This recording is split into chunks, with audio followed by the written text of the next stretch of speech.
At this time of year, there is a lot of conversation about what to do with fallen leaves. If you have a deciduous tree on your property or multiple deciduous trees, that is a big point of concern, and lots of people are just trying to do the right thing, and that is really important.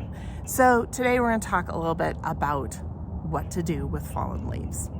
So here's the thing. Most people's concern comes with what to do with fallen leaves on grass. And that's a legitimate concern because too many leaves can damage your grass, but that depends on when they fall and what state of kind of life your grass is in. So for example, I have just seeded a new front lawn. I am not going to allow the leaves to stay on my new tiny grass. It's going to block light, it's going to block moisture. I'm not going to do that. But if you have an older established lawn, a light layer of leaves is not going to hurt the leaves at all. Just don't mow them. Lots of people say, oh, mow them and it'll be fine. What you do when you mow them is to destroy the insect eggs and chrysalises and other things that are mixed in with that you may not see. So don't mow them, just leave them alone. If you want to get them off of your lawn, rake them. You can put them in a pile, a nice thick layer of mulch underneath your trees. Your trees will thank you for it.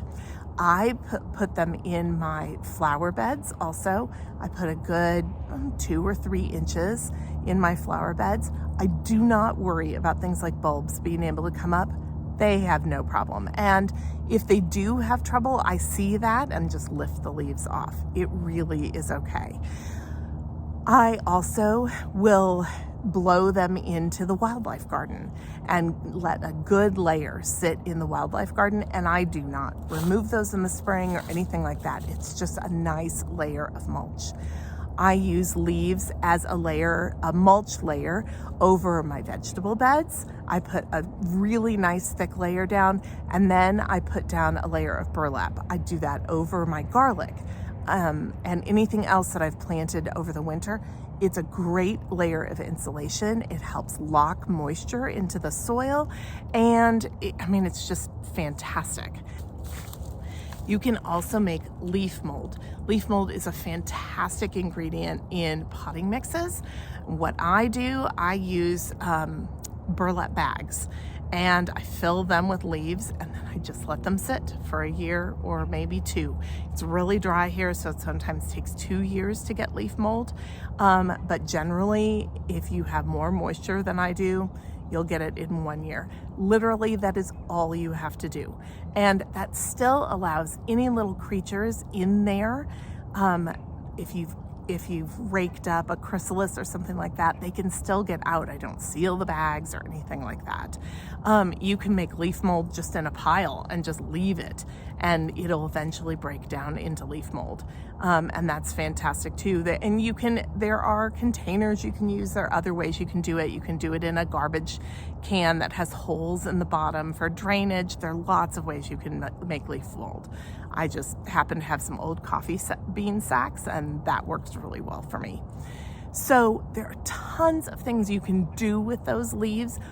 The worst thing possible is to rake up your leaves and put them in a plastic bag and send them to the landfill, because that is just like, it's basically an ecological disaster.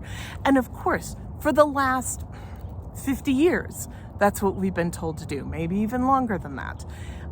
So we're changing patterns and we're trying to do better. And so we want to make sure that we're not putting them in plastic bags and leaving them out for the landfill. Even putting them in paper bags. If you have a composting service, put them in paper bags and leave them for your composting service. That is a step better than putting them in plastic bags. But the best thing to do is to keep them somehow on your property, because when you send them away, you are sending away a free resource. Leaves are a great resource. They can be a source of nutrition depending on the type of tree you have, but they they are a source of cover for small insects and small animals in the fall. They are a shelter, they are an insulation, they're a mulch, they have lots of great properties. They can help trap in moisture in soil. Lots of good things about leaves. Lots of good things. So keeping them on your property is the best solution, and not mowing them, because you'll chop up the things that are using that for hibernation space and eggs and that kind of thing. We don't want to do that. So in the end, here's my advice. Leave the leaves, but leave the leaves in a way that works for you. So if you need to move them off your grass, do it. Put them under your tree, put them in your flower beds, make leaf mold, but leave the leaves in some way. If you have questions, drop them below. Don't forget to like and subscribe, and happy gardening.